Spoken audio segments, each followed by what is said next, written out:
Good evening, everybody, and welcome to EmpowerU. We're happy to have you all here this evening. And a little bit about EmpowerU.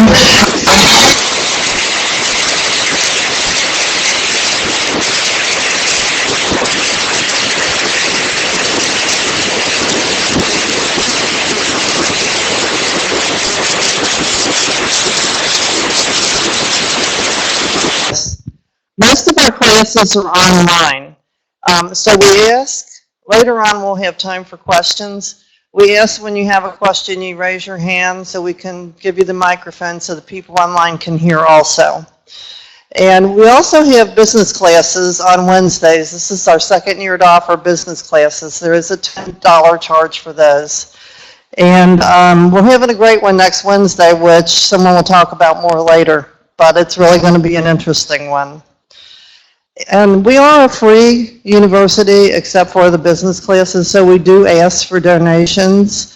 That's really what keeps us in business. So small donations are always welcome, so are large donations. So when we pass around the bucket, we need the money for the room, the email, the calendars, everything like that. So the last thing I want to mention is if anybody here has any ideas for a class, please let us know. We get a lot of ideas from our audience, and we get a lot of our speakers from our audience or somebody our audience knows that might just have a passion about something. It can be anything like we've had classes on bees, beehives, things like that. So please feel free to share your ideas with us. And now I would like to introduce Dan Reginald. I forgot what order we were going in, I'm sorry. Dan, who is the founder of EmpowerU. Thank you. Is everybody scared to sit up front tonight, or? Yeah, I mean, you guys shouldn't be scared. Hey, I'm Dan Reginald, and welcome to EmpowerU. Really glad to have you here. What a great opportunity it was for me to talk to one of our speakers tonight, Peter Bronson, who it was just an incredible editor at the Enquirer for so many years. It's really great to say hello. I wanted to just do a couple things before we get started. Number one, I wanted to thank our great executive director, Nita Thomas. Could you give her a round of applause, please? And also Amy Sander, who's our operations manager in the white. Let's thank her. And also Andy Starth, who's our producer back there. Say hello to him. For those of you online, hello, welcome, and let us know how everything's going sound-wise, and if you have any questions, use the chat feature and just ask us your questions and we'll pass them on to our speakers. So I wanted to tell you about our next three classes. Next week's a very busy week at EmpowerU. We're going to start off with a class Tuesday night here. That's just a few nights from now, and it's part of our President's Series. We're going to be talking about the early days of George Washington. And we've got an incredible speaker coming that will be dressed in full regalia, and her name is Millie Henley. And she was in today, and it's going to be a great talk. It's not going to be kind of what happened when he first became president, but it's going to be talking about all the difficulties he had in his life before he became president. And there were many. It's going to be a great session. That's Tuesday night. Wednesday night is going to be really an interesting session. There was an article written about our speaker that was in today's paper. Our speaker's name is Matt King, and he's going to talk to you about, he runs a business called the Drone Camp. We're going to have some drones flying around in EmpowerU studio next week. And if you or anybody you know has ever wanted to start your own business, if you've got kind of an entrepreneurial flair, Matt's going to talk about what you need to do to start your own business. And he's been an incredibly successful young man, and that's exactly what he is, really young. So that'll be Wednesday night. And then next Thursday night, wow, we've got an educator, Dr. Thomas Tucker, who's now superintendent at Princeton City Schools, who was named, this is pretty incredible, he was named the nationwide superintendent of the year. So that's the whole country. And what he's going to do is come in here and he's going to talk about empowering students and what we need to do to improve our education. And he's going to talk about something that he calls the achievement and opportunity gap. And I'm really looking forward to meeting Dr. Tucker, and really looking forward to hearing what he's got to say. Our Bill Seitz class, if you haven't ever heard Bill, he's incredible, has been moved to April the 10th. That's not on your schedule, so make a note of that. We kind of forgot about opening day, if you can imagine that. The last thing I'll tell you is we're excited to announce our season-ending event that Attorney General Mike DeWine will be here on Wednesday, June the 7th. And he will be talking about all sorts of stuff, but it'll be your opportunity to possibly meet one of the main people that's running for governor. We will be having a potluck dinner where we're going to ask you to bring some food. We've had it 3 years. Last year we got a little rained out, but we've had it 3 years in a row. It's a great time.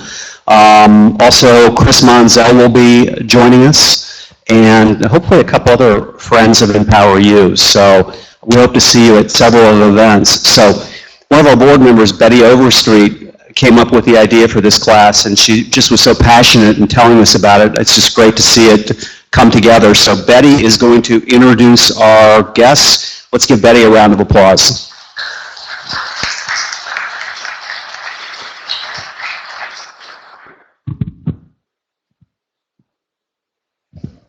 Good evening. Before I introduce our guest tonight, I'd like to ask all of our vets in the audience to please stand. We'd just like to recognize you and thank you for your service.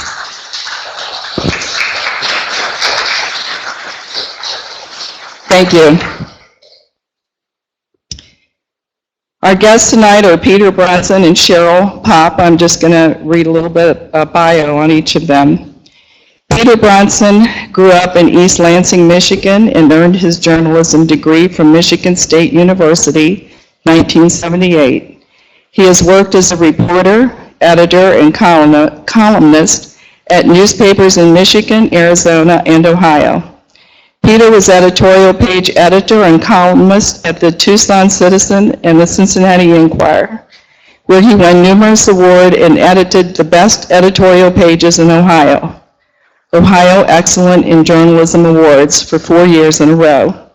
He was the producer and panelist on Hot Seat, a public affairs show on WCPO TV.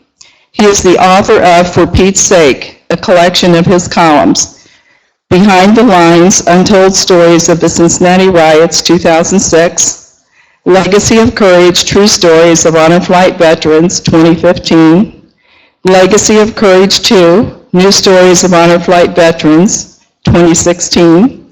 He has edited and published several other books, including Judge Z, Irretrievably Broken, by Tim Philpott. Peter's publishing company, Chili Dog Press, provides writing, editing, publishing, and consulting to authors. He lives in Loveland, Ohio, and is contributing editor of Cincinnati Magazine. Cheryl Popp grew up in Cincinnati and has been the director of Honor Flight since 2009. The success of Honor Flight has increased awareness throughout the greater Cincinnati, northern Kentucky, and southeast Indiana area. Previously, Cheryl was the producer of Blue Ash Airport Days Air Show, and I might say those were great air show days. She received several small air show media awards from the International Council of Air Shows, ICAS. She has also led Lunken Aviation Days at Lunken Airport. Cheryl is private pilot and active member of the Cincinnati Warbirds, which preserves World War II aircraft and honors veterans. She and her husband Tom have 2 daughters, 5 grandchildren, and live in Sim Township, Ohio. Legacy of Courage and Legacy of Courage 2 are her first 2 books. They do have their books here tonight for sale. They'll be glad to autograph them for you. We're going to be giving one away as a door prize. If you haven't looked at these books or read them, I just want to tell you they are very excellently done. I've read the first one. I'm almost through with the second one. And what's really great about them is you don't have to read them all at one time, but they make great books to give to your grandchildren or your children. So I highly recommend them. You won't be disappointed if you buy one. And get your tickets out.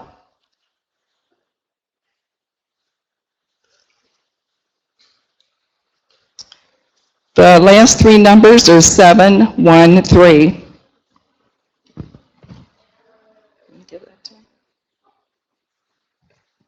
Congratulations.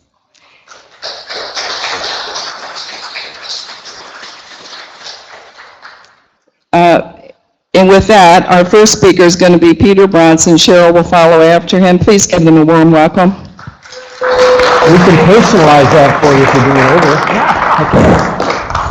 Thank you.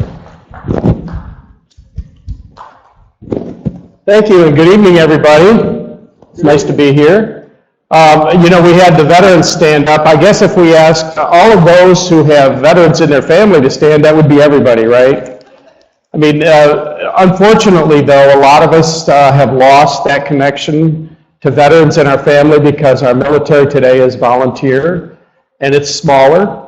And so we don't have the connection that people used to have of having their sons, their uncles, their brothers, everybody in the family either serving or knew somebody who was serving, and we've lost a lot of that connection to our military, the understanding of it.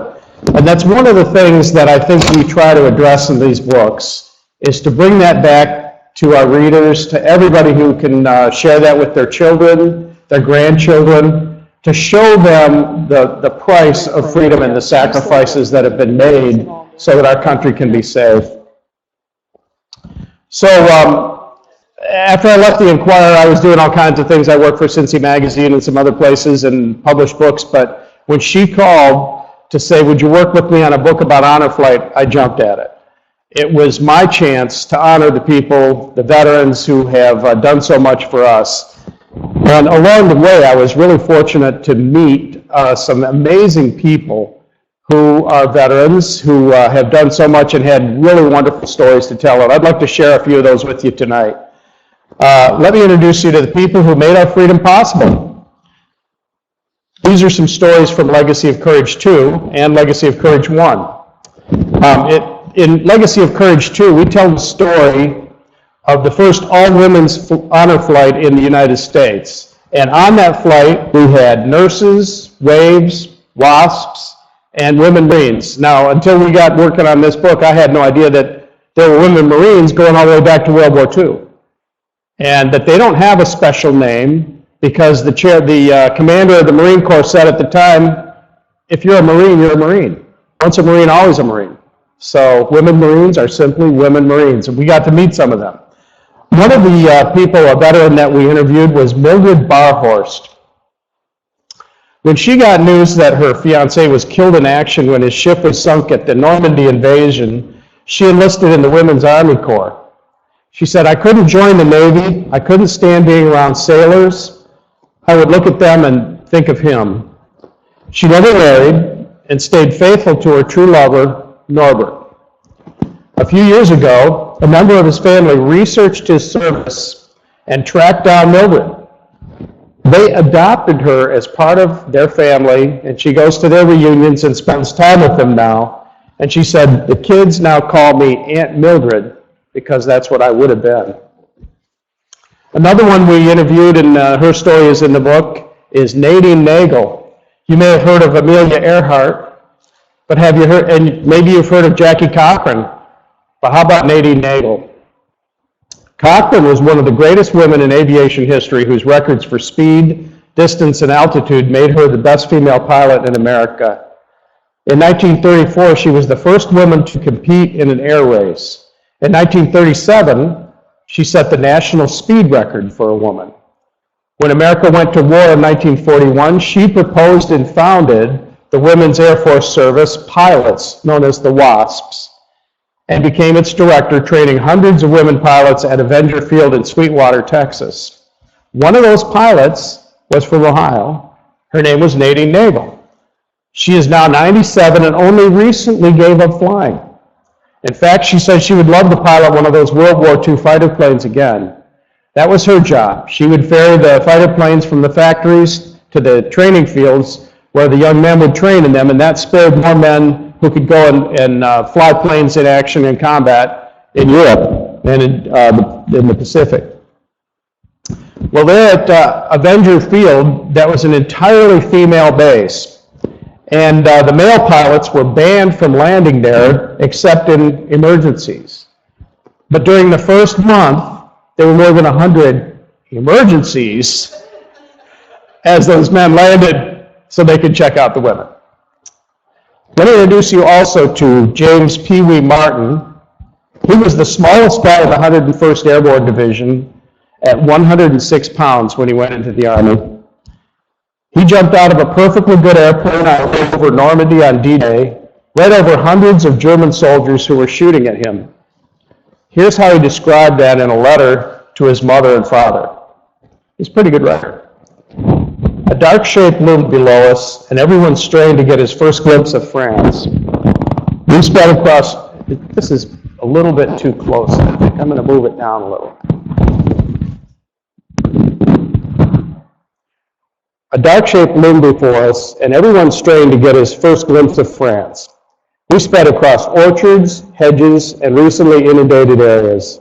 A large fire to the left gave me the impression that one of the bombers had scored another hit, but I was mistaken, for soon the sky was full of golden, orange, and red blossoms of fire. Those were tracer bullets aimed at him. They snaked their way up to us and beat a tattoo like hail the length of the ship. The concussion of flak threw the plane around like a cork. The green light flashed on and the lieutenant disappeared.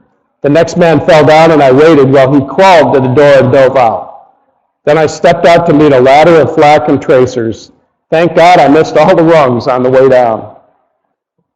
He survived the landing while men all around him were killed. He went on to fight at Market Garden and the Battle of the Bulge, where temperatures of 25 below zero caused crippling frostbite for men who were rushed to the front without winter uniforms or even winter boots. And when I asked him about it, he said, "I'm no hero. I didn't do anything anyone else wouldn't do." I'd like you to meet Johnny Johnson. He was with the 1st Marine Division at the Chosin Reservoir when 8,000 Marines were surrounded by more than 100,000 Chinese. Hard to believe, but it was even colder there, 40 below zero. It was so cold that guns, jeeps, and tanks wouldn't work. Rocket launchers wouldn't launch. Medics had to warm syrettes of morphine in their mouths before they could use them to help wounded Marines. Plasma and blood supplies froze solid. Johnson was so tired after days of combat and no sleep that he finally fell asleep and slept right through an attack next to another Marine who was in his foxhole firing a .30 caliber machine gun all night. They piled up bodies like sandbags and used them like parapets. He described eating one frozen can of beans all day. He said, "I got to the point where I was shaking for 10 days and never stopped. I was shaking so bad it was hard to eat anything. All of our food was canned and frozen solid. We'd cut the ends off a can of pork and beans and push it out like an icicle. Then you would suck on that icicle for 2 or 3 minutes and one bean would come loose. You'd swallow that bean and start working on another one. It took all day to eat a whole can of beans." And he said combat changed him. "It made me a different person. Anybody that's in combat, they're not going to be the same. Your beliefs can't be the same because you find out the world is not like you thought it was before. I grew up sheltered. I thought everything in the world is good.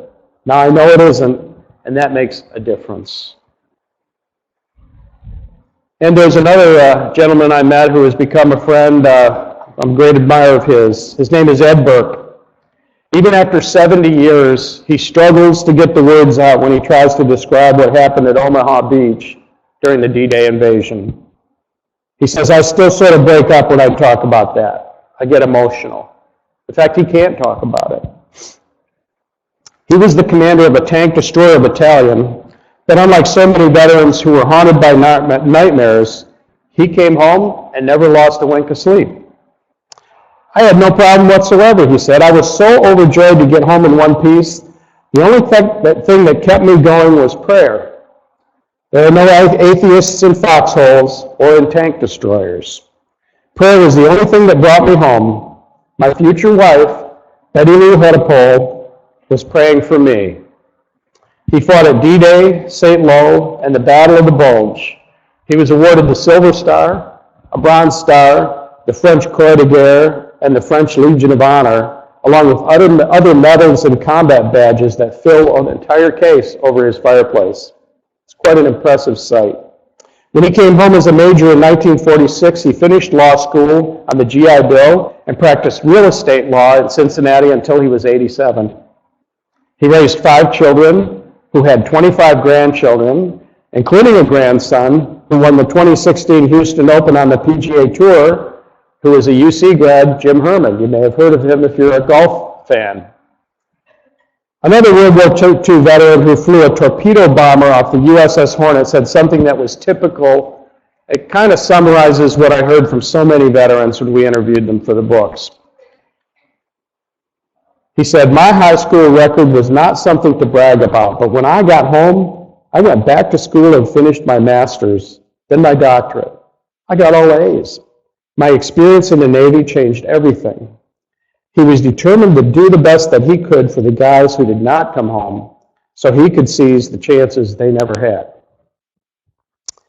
That was their gift of freedom, their legacy of courage.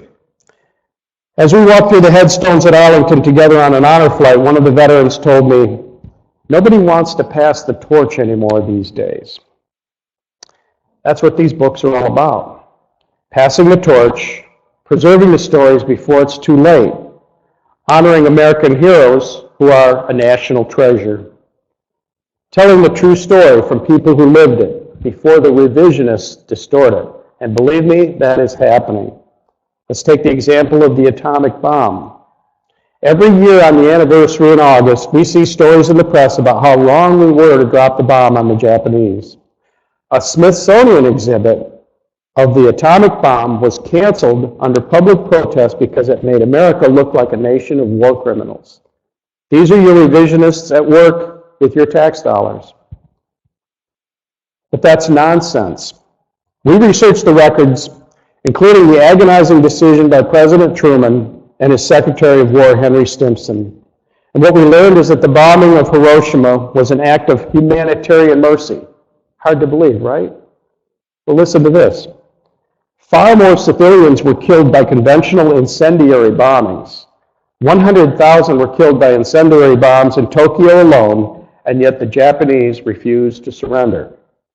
On Iwo Jima, for example, among 22,000 Japanese soldiers, only 216 were captured. The rest fought to the death, or chose suicide, or chose to kill their captors with suicide grenades. The defense of the home islands would have been much worse. Secretary of War Henry Stimson estimated that 1 million American deaths was the minimum that it would take to capture the home islands in Japan. He said the Allies would be faced with the enormous task of destroying an armed force of 5 million men and 5,000 suicide aircraft belonging to a race which had already amply demonstrated its ability to fight literally to the death. And that means that there would be, in addition to the American casualties of 1 million, there would have been 2 to 3 million civilian casualties in the home islands of Japan. The 2 bombs dropped on Hiroshima and Nagasaki caused 200,000 casualties, including 130,000 killed, only slightly more than the bombing of Tokyo by conventional weapons. Each of those lives lost in that bombing of Hiroshima and Nagasaki saved 10 lives because Japan was forced to surrender. So yes, humanitarian. And that story is not being taught in our schools. That story is not being taught in our media, but that story is in our book. Most in the World War II generation are in their 90s now. We lose about 500 each day. The Korean War veterans are not far behind. Their first-person stories are the most valuable primary source history that we can find, a true national treasure and a national resource. We also included stories from veterans of Korea, Vietnam, and Iraq. The wars are different, but the veterans all share certain characteristics. Modesty. They'll often tell you, "I'm no hero. The heroes are the guys who didn't come home. Patriotism. These are guys who never hesitate when the flag passes to take off their caps, to salute, to say the Pledge of Allegiance. They have unapologetic faith, like the one you heard from the guy that said there are no atheists in tank destroyers or foxholes. A lot of them prayed desperately when they were in combat and came home to be strong in their faith. They show gratitude for an experience of a lifetime. They'll tell you that war was hell, but then they'll often tell you in the next breath, you know what, I would do it again.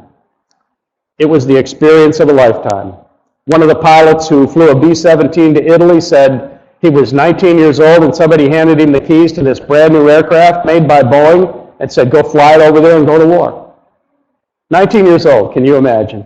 And he took his crew and did it. Flew 35 missions. And they talk about the brotherhood of being together, of understanding each other and what they've been through. It's a bond that most of us can never understand. I know I can. But we can appreciate it, and we can thank them and show our gratitude for what they've been through by sending more of them to their memorials that honor their sacrifice. Now, Cheryl Popp is going to tell you a lot more about that, and I just want to emphasize that with every book that we sell to you, or whoever, your grandchildren, your families, that's money that helps send more of these veterans to Washington, D.C. and see their memorials. So, thank you very much.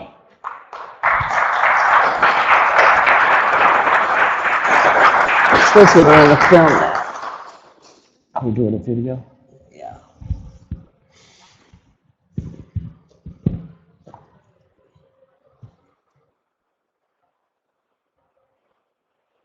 I was supposed to do a pledge.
In my case, it was Louisville. The husband came and said we were there and who were there. And we were just amazed at how many people came out of the woodwork, so to speak, wanted to shake our hands, wanted to know about our service, and just generally applauded us. And how do you respond to our memorial, which is just a wonderful thing, and also the Vietnam, and to see, touch the wall, the Cochran, and things like the statue of I couldn't take my eyes off of her. And the whole day was just one wonderful experience after another. And they treated us well. It was almost embarrassing. We couldn't even buy a coat. They even had anything we wanted. And it was all gratis. And I guess so much for their country is a wonderful thing. But it was really an experience. One of the better experiences in my life. It was a long day and a half, and believe it or not when we finally got home. As tiring as it was with the walking and the emotion, nobody was really tired. I was keyed up. Well, it was almost like going back to an experience in basic training. You don't know anybody that's going to be in the company or boot camp in the Navy, but by the time you're out of boot camp, they're your first set of brothers. And that's the same way it was when I got on that bus. I knew we all were in the same boat, so to speak, but we didn't know each other. As many people as there are out in Cincinnati in this area, milling around, we don't know all the rest of the people who are true brethren, the veterans, but I felt so comfortable, and I felt rewarded after being invited to take the honor flight, that my hesitations and my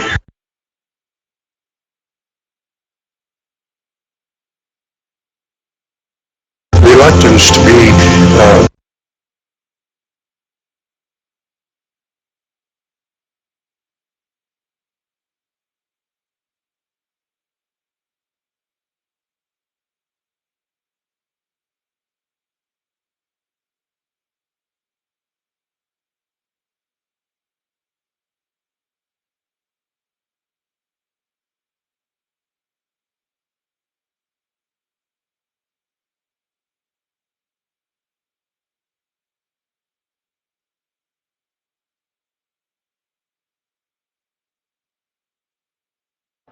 It appears we're having technical difficulties, so we'll just continue without the video. It is available online if you want to watch it. It's on honorflighttristate.org, and you can pick it up on your computer and finish watching the video. I'll tell you a little bit about it.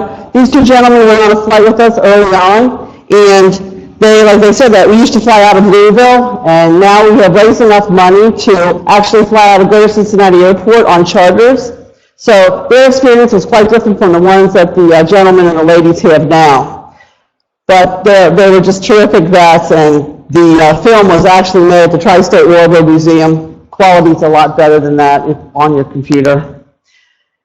Legacy of Courage 2 is our second book. We'll start with a quote from Ronald Reagan, who said, as he was standing on the pristine Normandy beach and the forbidding cliffs, he said, "Where do we find such men?" And we can ask you here today, where do they get their courage? Who are these valiant veterans? Why do they serve our country? Have we listened to their stories? Are there any brave men remaining today? How will history remember these men? Are we confused about what a hero is? A legacy is something that we may have inherited, something that came from a predecessor or from our past. And Webster's dictionary describes courage as ability to conquer fear, bravery, daring, fearless valor, backbone. Courage is being afraid and being above it all, thinking of others and not yourself in stressful situations. What better way can we describe any veteran? When we planned our first book, we had a plan in mind, a plan to tell the stories of the veterans we had met on the honor flights, a plan to tell what honor flight was about from the inside out, a plan to tell how and why the board members and the ambassadors become involved and why they stay on board for so many years, a plan to throw in some history, to tell about the war that they served in, a plan to tell some of the stories and how the things we take for granted began, like the missing reinformation and the folding of the flag. What we did not plan for was what Legacy of Courage would do for those who read it, how the stories would change their lives, how the World War II veteran sat next to his daughter and told her about his service for the first time, and showed her a page from his flight book and his pilot certificate that he had carried next to his heart in his wallet all these years, and she never even knew he was a pilot. How the Vietnam veteran's son said to his father had a little bit of a thing about the war, and he wouldn't talk about it at all, only to find out that he was the last one to survive from his platoon, and he could not face the survivor's guilt. To him, he broke down at the Vietnam Memorial and hugged his son for the very first time. He told him he loved him. How the Korean War and the Korean War veteran was so shaken with the words of the press when he returned that this was a war everyone wanted to forget because the country was tired of war. Freedom is not free, and he believed it with every fiber in his body. How he finally gave up his guilt over the best friend's death when he stood at the Korean Memorial and heard his voice. How an Iraq veteran, one of our women veterans, tells how she was the odd man out at the Baghdad airport where she saved and served as a firefighter, and there was some confusion about where she would sleep. How people would stay up late and read the book to read firsthand how the stories of our heroes affected them, how the young people we had tried so hard to reach, and we had hoped that when they read the book they would finally understand how their ancestors had saved our world. How emotions rise to the top and spill over as tears of appreciation as they realize the depths of the heroes' sacrifices. This is why Peter and I knew we had to write another book, to capture the stories of more heroes while they could still be heard. The pages of Legacy of Courage will take you back to our history, tell you stories, and finally tell you the stories as they were really told to us. Peter Bronson has interviewed so many of our veterans, and he tells stories like no one else can. As we bring you the stories of our American veterans, remember that destiny chose them to save the American dream over and over in war after war, that they are all Americans by birth, but heroes only by the grace of God. They rose above their own fears to save the world, and every veteran is our link to the past and our passport to the future as Americans. We must now learn to carry the banner of patriotism and pass the torch to the next generation. That can be done with the help of the Legacy of Courage books. They saved our world in World War I, and then they came home and built our nation with no parade, and they never complained. They just did it. The stories we have brought to you in this book will make you understand why they were such great Americans and why our country is free today. They served when the war was not even declared, like in Korea. They knew that freedom wasn't free because they lived it. In the chosen reservoir, in Incheon, and in every frozen battlefield in Korea. They served in Vietnam in those desolate jungles, a war that many protested, but over 58,000 lost their lives for the freedoms of others and a land they couldn't even find on the map. They lived with the disrespect from their countrymen when they returned. Many of them are still suffering today. These are some of the reasons why we at On a Flight began taking the veterans to see their memorials in Washington, D.C. on a trip with gratitude, respect, and honor. A long, long overdue journey. Some have waited a generation to be honored.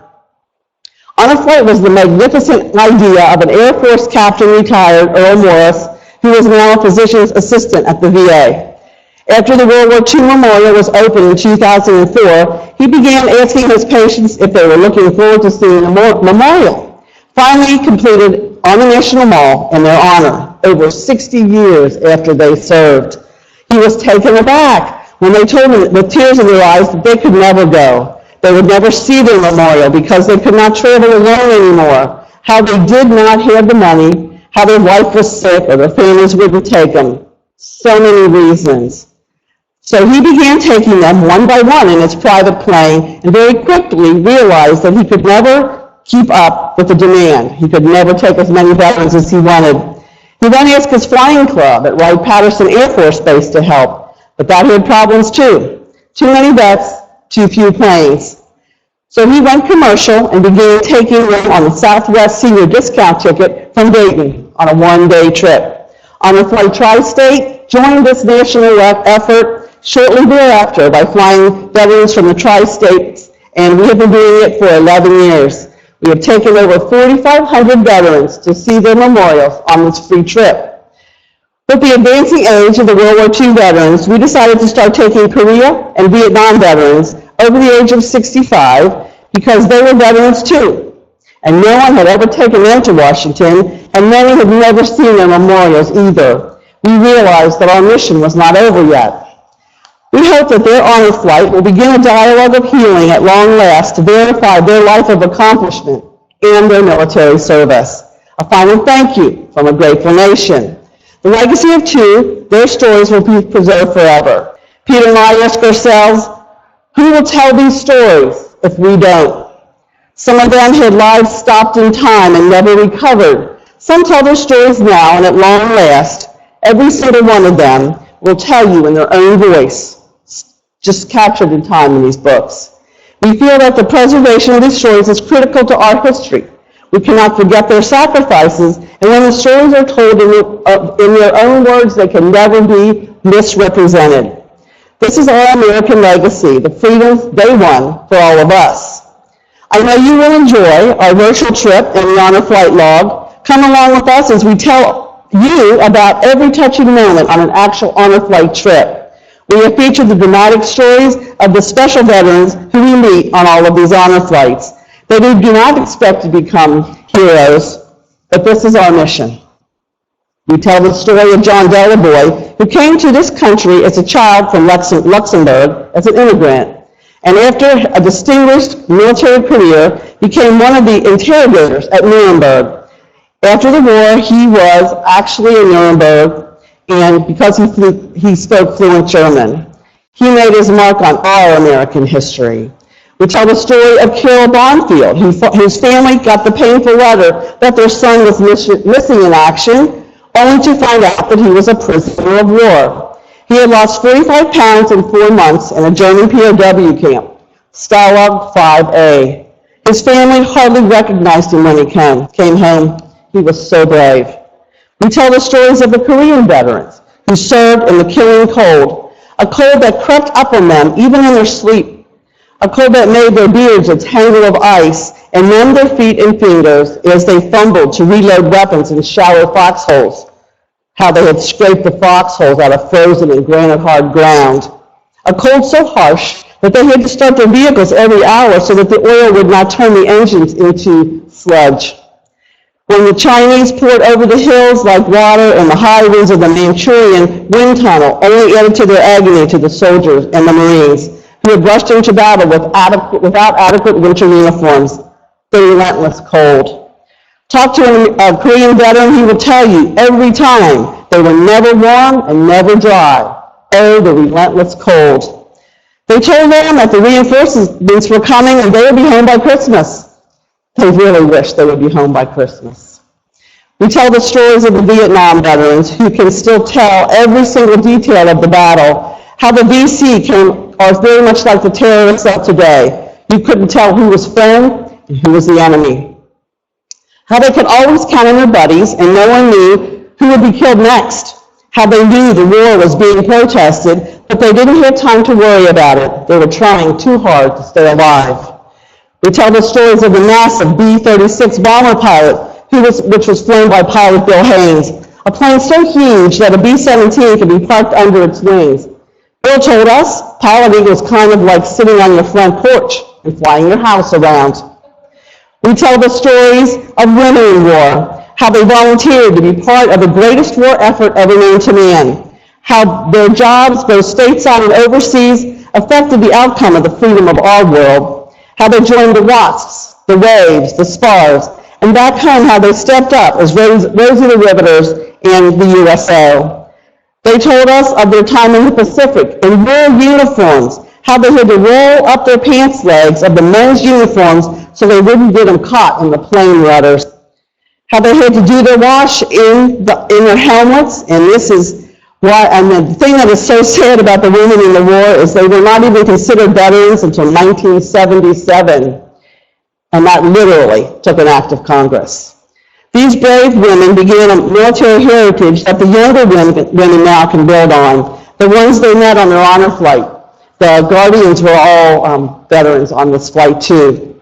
But they can do things now. They can fly helicopters and fighter aircraft. They can serve on submarines and in ships, and they can be MPs. They can do anything they want. They come home and become cops and firemen, and they work in IT departments and counterintelligence. The women of war led the way.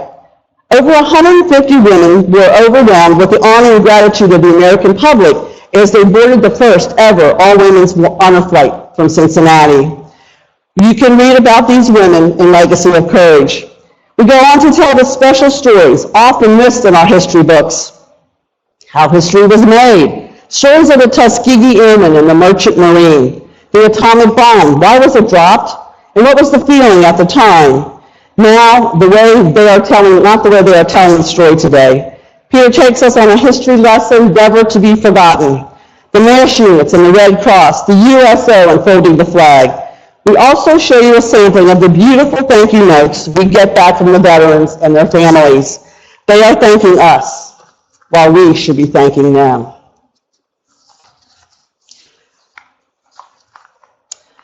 The artwork that is in the book, a lot of it was made from these, you remember calligraphy, you remember cursive in the old days.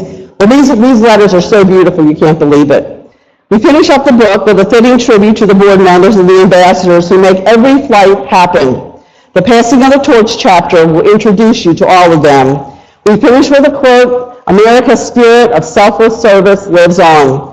If you would like to join us on this journey through the history and the words of our veterans, please purchase this book, Legacy of Courage 1 and 2, and we have copies of our first book now. After we sold the first time, now we have a second printing. Both are available for only $25. If you're not with us today here in the studio, you can buy them online, honorflighttristate.org, and we'll mail them to you the very next day. If you would like to help us take our veterans and show the heroes that you still really care, you can do it by purchasing this book. All of the book, money from the series goes back to take the veterans on their flight. We're also proud of this book in another way. It is written, designed, and printed in Cincinnati, another tribute to our veterans that built our country. Peter and I agreed at the very beginning that no part of this book was going to be made anyplace else but Cincinnati. We felt it was important.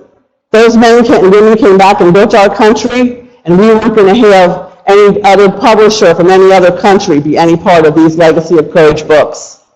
Thank you.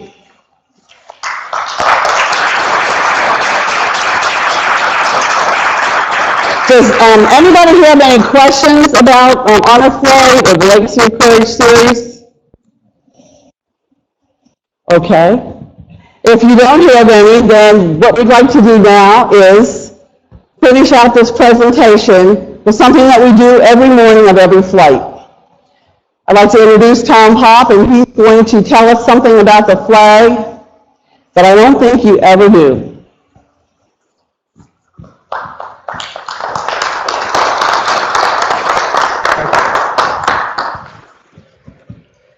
Good evening, and thanks for coming out this evening. Cheryl and Peter have told you a lot about the book, about Honor Flight Tri-State, about the veterans and their feelings and how they, when they come back, how neat it is to them. Another thing to think about is symbols. Our nation is full of symbols. The veterans go to Washington, D.C., and they see the Capitol building where our laws are formed, legislative branch. They see the White House, the executive branch, where laws are enforced. They see the Supreme Court building, where laws are interpreted. The three branches of our government, the symbols. They see Washington Monument. They see Lincoln Memorial, symbols of our nation. Another symbol that they see everywhere, the symbol right behind me here, our American flag. You know, I look at the flag and I think there's 50 stars on there representing the 50 states. I try to pick out the 13 original colonies. They're in there somewhere. I've never figured out where they are, but they're in there. We're all together, aren't we? On every flight, we have a poem that we read and we recite, and it was written by Johnny Cash back in 1975, right after the Vietnam War was finishing. And it speaks to symbols. It speaks to the symbol of our flag, and I'd like to say it for you this evening. And while I'm reciting it, we're going to unfold our American flag. Now, this is the same flag that is unfolded and passed over the head of every veteran that's flown on Honor Flight and their guardians. So when I'm finished, we'd like you all to touch that flag, please. I walked through a county courthouse square on a park bench. An old man was sitting there.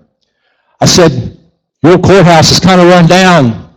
He said, "Nah, it'll do for our little town." I said, "Your flagpole is leaned a little bit." "And that's a ragged old flag you got hanging on it." He said, "Have a seat." So I sat down. He said, "Have you ever been to our little town?" I said, "I don't believe I have." He said, "Well, I don't like to brag, but I'm kind of proud of that ragged old flag. You see, we got a little hole in that flag there when Washington took it across the Delaware. And it got powder burned the night Francis Scott Key sat watching it writing, "Oh, say, can you see?" And it got a bad rip down New Orleans with Packenham and Jackson tugging at its seams.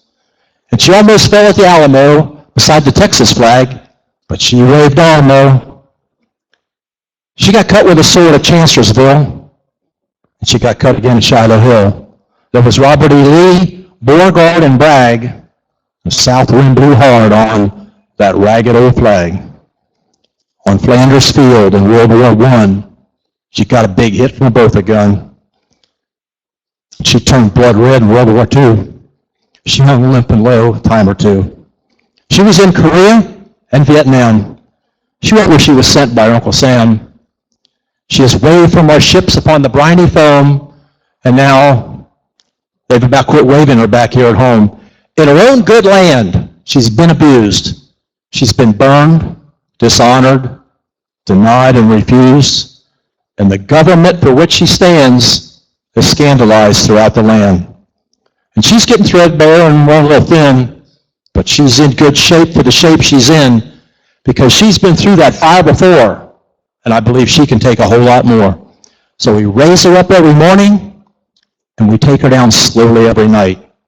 We don't let her touch the ground, and we fold her upright.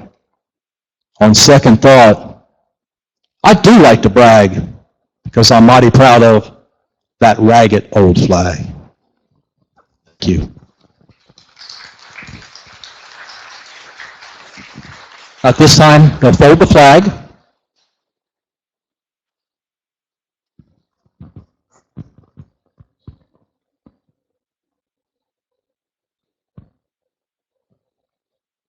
You can tell we didn't practice this tonight.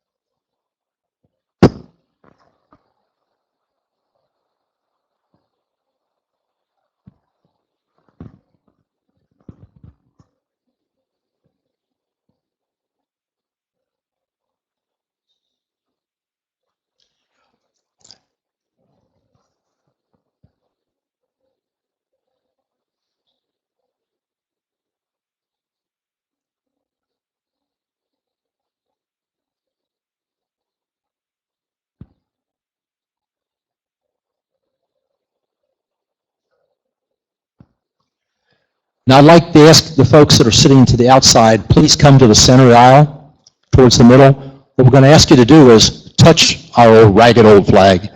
Just put your hands on it and touch it. Ray Fry, Army, Vietnam veteran, will bring this around for you to touch the flag.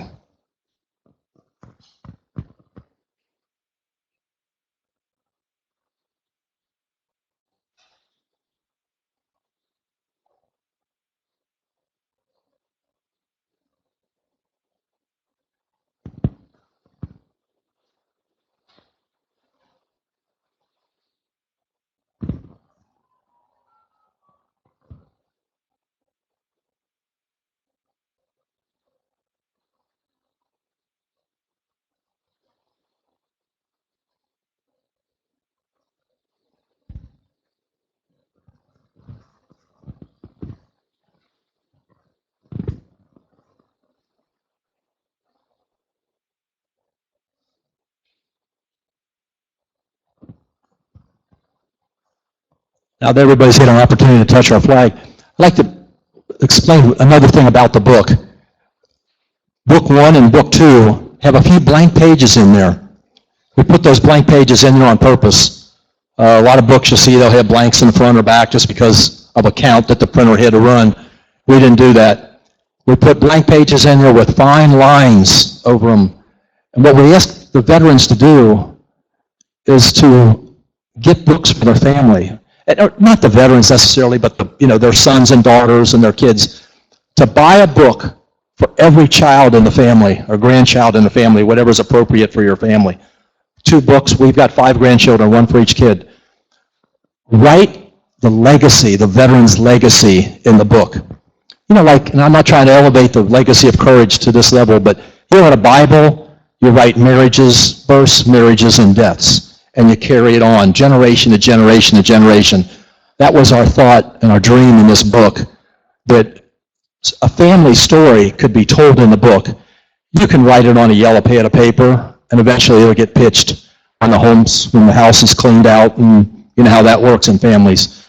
But a book on a shelf may be looked at and may be honored and kept generation to generation to generation, so that several generations from now, someone's going to pick that up and read what Grandma and Grandpa did. Even if it's, and we don't mean war stories, but just family history about Grandpa. How did Grandpa meet Grandma? How did they date? Where did they go? Things like that. Family stories. Write it down. Keep that history in the family. And that's part of the book. And again, as Cheryl said, all the proceeds for those books go back in Honor Flight. There's no paid staff. Nobody takes a nickel on this out of Honor Flight. Everything goes back in for the veterans. Our mission is the veterans. And whenever we're talking on the board and what we're doing, it's all about the veterans. What's your mission? The veterans. So we never go left or right. It's always straight down the center. So the books were done for the veterans, and not only for the money, but the money was a side issue. It was to tell the story and to tell your family story and to keep your family story. So I thank you for this evening. The books are for sale. Cheryl and Peewee are back there to sign it, and for this young lady up here that would like to say something. I actually have a question. How often do the honor flights go? We have 5 flights a year. Every year, we've done 5 flights for the past 8 or 10 years, I guess, haven't we? We're doing April 18th is our first flight here in about 2.5 weeks. Then we do one in April and May. We don't fly in the summer, August, September, and October. So we go 5 times. And it works out well for the buses. We charter a jet. It's a 150-seat airplane, American Airlines Airbus A320. So it's done. We do it right. We don't schlep the vets around. And it is a long day for the vets. Let me just tell you the bit of day. They get at the airport. We ask them to get to the airport by 5:45 a.m., 5:45, dark 30. Cheryl starts the program precisely at 6 o'clock. She has a few speeches. We do some prayers. We do the flag ceremony in the morning. We head on out. We go through TSA, 150 people, walk out through TSA, and we board an airplane. We have the water cannon salute for the veterans. We fly to Washington Reagan. We board 3 buses. We have a police motorcycle escort. We go to Iwo Jima, the Marine Memorial. We go to Arlington. We see the change in the guard. We go to Air Force Memorial up on the hill overlooking the city and have a lunch, a box lunch. We go from there and we do a city tour with it's been great with the motorcycle police escort. We drive on the wrong side of the road in Washington, D.C. Washington, D.C. is packed with traffic. It's crazy. And all this traffic, and you look out, you're on the bus, and you think, oh, good God. We go on the wrong side. It's amazing. We have, because the park police motorcycle cops and cars, they're talking to people like the Secret Service and the FBI also. They're all on the same frequencies. So we'll see these black SUVs stop traffic on the on-ramp, and we just keep on going. We do a city tour. We drive around Washington, D.C. They say they see the Capitol building, the White House, the Supreme Court, all those Washington monuments. We come back to the World War II Memorial. We spend some time in World War II. We drive over to Korea. We lay a wreath at World War II in front of the Wall of Stars. There's 4,400 stars. Each star is 100 men died in that war, 440,000, if I got my math right. Then we go to Korea. We lay another wreath at the Korean Memorial. And oft times, there's every day, there's a wreath from the Korean embassy there for the veterans service to Korea for saving their country. So the government of Korea does put a big wreath there every time. And sometimes we're fortunate enough to bring our Korean veterans there while the people from the Korean embassy come to lay the wreath and do a ceremony. We've been fortunate enough to where some muckety-muck in all kinds of parades and all kinds of stars knelt down next to our veteran and gave him a challenge coin to honor him, honor his service. They go to the Vietnam Wall. We take rubbings of anybody that's name is on the wall. Another thing that we ask all of our guardians and veterans to do when they get to the Vietnam Wall, 58,400 some odd names on the wall, 8 of them are women, by the way. Touch the wall, touch a name, and pick out a name and say his name out loud. John Doe, whatever his name is. Because that person may never have had anybody say his name on that wall. His family never came to D.C. Many families have never been to D.C. to see their son's name on the wall, or their dad's, or whatever, brothers. So we ask them to do that, and it's neat to see it happen. But we do it high, low, and middle. Put your hand on the wall and say his name, John Doe, John Doe. Say it out loud. We got you, John Doe. Rest in peace. So we do that. They see the Korean Memorial, Gettysburg Address, and then we go have dinner. Most important meal of the day. We have dinner. We go back to the airport, Ronald Reagan Airport. There's usually a little band playing, a combo. Sometimes we do some dancing. It's the end of a long day. We get on that airplane and we fly home, and there's just a wee little party for them at home with a bunch of bagpipers and a lot of, probably 500 people. The airport police tell us there's 500 people packed in that welcome area. Just a wee little party we have for them. So that's pretty much our day, but we go 5 times a year, and join us. There were a lot of veterans in the room. How many veterans have been on an honor flight? Great. What's wrong with the rest of you? You got a problem with it? Come on. Sign up, 65 and over. Come on. There's absolutely no cost to the veteran. The guardians pay their own way, and we solicit money for the veterans. But we don't ask anything from the veterans. We don't want anything from the veterans. You've done enough. You signed a blank check to this country, and we're all, look at this, EmpowerU tonight. We're here tonight because of the veterans. Did that answer the question? Yes. Thank you very much. And I'd kind of like to maybe, if you could clarify who is eligible, because I know I have a friend who's watching online who's retired from the Marine Reserves. So they were wondering if he was eligible. And, I'm sorry, I'm doing this wrong. So if you could say who is eligible, that would be great. Any veteran 65 and over is eligible to serve as a veteran. And we don't ask if they serve stateside. We don't ask if they were in a war. That's none of our business. And we look at it, if you lie about that, you lie about anything. So we don't care. But 65 and over, and the guardians 18 to 64. Make sense? So guardian 18 to 64, and a guardian doesn't have to be a veteran. And one more covenant, no spouses. The veterans cannot bring the spouses. We've done this enough, and the national organization agrees. The dynamics are completely different, and it doesn't work. It's much better when the vets go alone, or with a family member, or a complete stranger. Sean is a great advocate. He'll tell you all about that, Sean Hauser.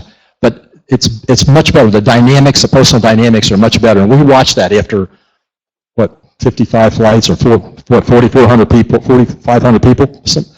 There's an awful lot of vets that pass. Before every flight, we do a briefing internally.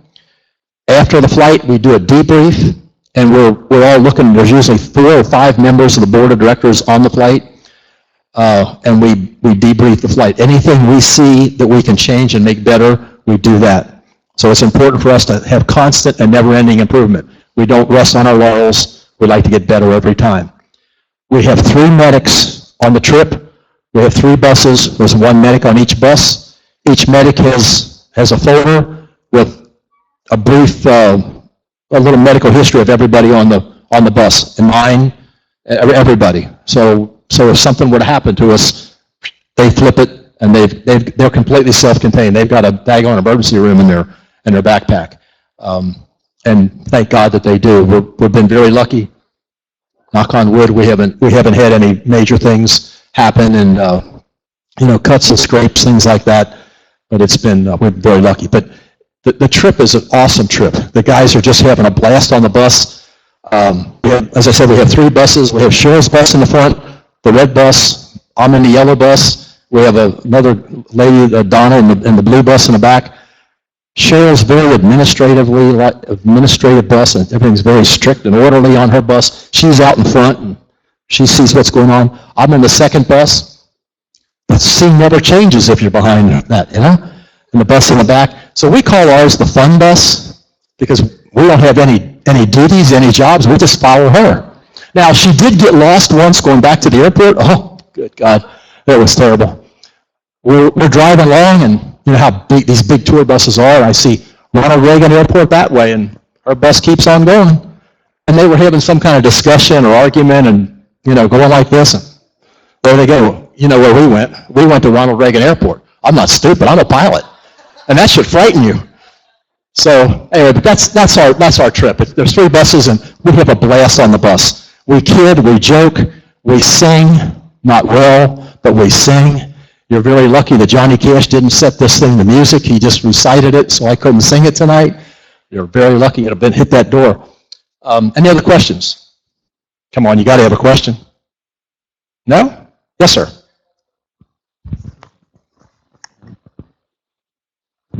I have a question. This is a really awesome presentation you're doing. Why didn't this start with the Pledge of Allegiance? Please stand. Present arms. I pledge allegiance to the flag of the United States of America and to the republic for which it stands, one nation, under God, indivisible, with liberty and justice for all. Order, arms. Thank you.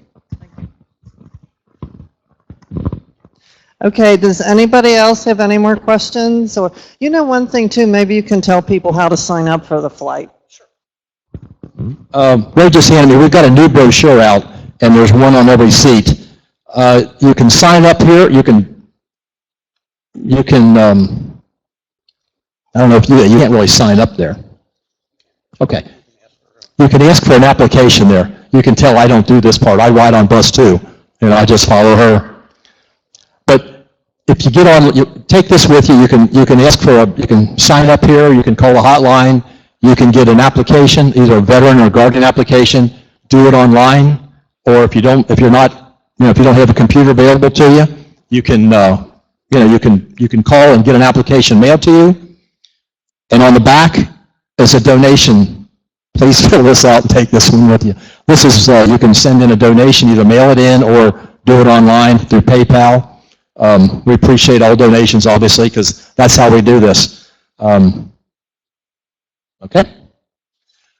But you can get online. It's honorflighttristate.org, all one word. And even on bus 2, we can figure that out, honorflighttristate.org. And you can go through that website. The website is brand new. It's just been redone. It's very cool. And it's got a thing in there, one that's got a nice big button to donate. So if you want to donate, please send money, American dollars, please.